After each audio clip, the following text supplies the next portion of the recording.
स्वागत है आपका मेरे चैनल फार्मेसी ज्ञान में। मैं यहाँ second year diploma in pharmacy के लिए मोस्ट इम्पॉर्टेंट क्वेश्चंस रोज अपलोड करता हूँ और उसके आंसर के एक एक टर्म्स को आसान भाषा में एक्सप्लेन करता हूँ। मेरा पूरा विश्वास है कि इन प्रश्नों के वीडियो को पूरा देखने के बाद आपके डिप्लोमा इन फार्मेसी के फाइनल ईयर के एग्ज़ाम में आपके एक भी प्रश्न नहीं छूटेंगे और अच्छे परसेंटेज के साथ आप ये एग्ज़ाम पास कर जाओगे। तो शुरुआत करते हैं आज के इस सेशन का इस क्वेश्चन के साथ। आपको इस क्वेश्चन में HLB के बारे में शॉर्ट नोट्स लिखना है और HLB के इम्पोर्टेंस बताने हैं। और ये प्रश्न इतना उपयोगी है कि कई बार एग्जाम में पूछा जा चुका है, फाइनल एग्जाम में। इसके आंसर का पहला पॉइंट हमें इसके फुल फॉर्म के बारे में बता रहा है, जिसका मतलब है हाइड्रोफिलिक लिफोफिलिक बैलेंस। यहाँ हाइड्रोफिलिक का मतलब है वाटर लविंग और लिफोफिलिक का मतलब है ऑयल लविंग। 1949 में ग्रिफिन नाम के साइंटिस्ट ने इमल्सिफाइंग एजेंट के मिक्सचर को बैलेंस करने के लिए एक कैलकुलेटेड मेथड को इजाद किया, जिसे HLB मेथड कहा गया।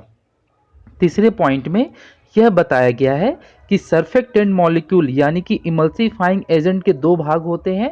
पहला हाइड्रोफिलिक पार्ट, जिसका मतलब होता है एफिनिटी टुवर्ड वाटर यानी कि पानी से जुड़ा होना, और दूसरा लिफोफिलिक पार्ट, जिसका मतलब होता है एफिनिटी टुवर्ड ऑयल यानी ऑयल से जुड़ा होना। चौथे पॉइंट में यह समझाया गया है कि एक सेटिस्फैक्ट्री और स्टेबल इमल्सन के लिए सरफेक्टेंट को एक्वास और ऑयली फेस के बीच इंटरफेरेंस के में एब्जॉर्ब होना पड़ता है। आप इस फिगर में देख सकते हैं, इसी तरह का इंटरफेरेंस दो मॉलिक्यूल्स के बीच में होता है। जो शेडेड पोर्शन है वो वाटर का है और जो नीचे वाला अनशेडेड पोर्शन है वो ऑयल का है, और बीच में एक लाइन है जिसे इंटरफेरेंस फेस कहा जाता है। पांचवें पॉइंट में यह समझाया गया है कि यदि सरफेक्टेंट मॉलिक्यूल का हाइड्रोफिलिक पार्ट स्ट्रांग होता है, जिसके कारण यह एक्वास फेस की ओर ज़्यादा ओरिएंट यानी कि आकर्षित होगा। यदि इसका लिफोफिलिक पार्ट ज़्यादा स्ट्रांग होगा तो ये ऑयली फेस की तरफ ओरिएंट होगा। ओरिएंट का मतलब झुकाव होगा। दोनों ही केस में सेटिस्फैक्ट्री यानी कि स्टेबल इमल्सन प्रोड्यूस नहीं होगा। इसीलिए छठे पॉइंट में यह समझाया गया है कि बैलेंस मिक्सचर को कैलकुलेट करने हेतु इमल्सिफाइंग एजेंट को HLB स्केल पर नंबर दिए गए। यह स्केल 1 से लेकर 40 तक यानी 1 से 40 तक वेरी करता है। हायर नंबर हाइड्रोफिलिक प्रॉपर्टी को बताता है, और इसका मतलब अगर इमल्सिफाइंग एजेंट का नंबर ज़्यादा है तो वह oil in water type emulsion बनाएगा। उसी प्रकार अगर इमल्जेंट का HLB नंबर कम है तो वो water in oil type emulsion बनाएगा। HLB नंबर के अनुसार इमल्सन के प्रकार इस प्रकार हैं। अगर नंबर 9 से कम हो तो water in oil type emulsion, अगर 9 से 11 के बीच में है तो इंटरमीडिएट इमल्सन, मतलब ना ही वाटर इन ऑयल और ना ही ऑयल इन वाटर, दोनों के बीच में आएगा। और अगर 11 से ज़्यादा है तो oil in water type emulsion. HLB number के अनुसार इमल्जेंट के कुछ और प्रॉपर्टीज या एप्लीकेशन इस प्रकार है। HLB नंबर 1 से 3 अगर है तो इसका जो एप्लीकेशन होगा वो एंटी फोमिंग एजेंट होगा। HLB नंबर अगर 3 से 6 है तो ये वाटर इन ऑयल इमल्सन तैयार करेगा।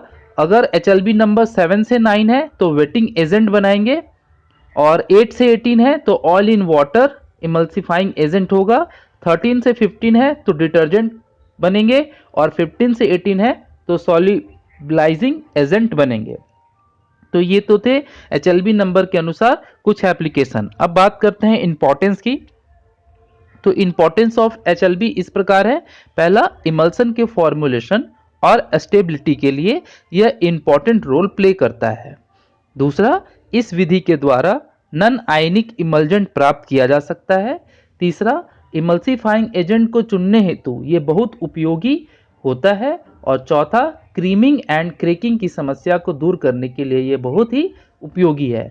तो इस तरह से हमने HLB के बारे में पूरी तरह से जानकारी हासिल की। अगर आपने और भी इसी तरह के क्वेश्चन को जानना है तो प्लेलिस्ट में चले जाइए, वहाँ पर सारा चैप्टर वाइज क्वेश्चन और इम्पॉर्टेंट क्वेश्चन और आंसर मौजूद हैं, उसे ज़रूर देख लें।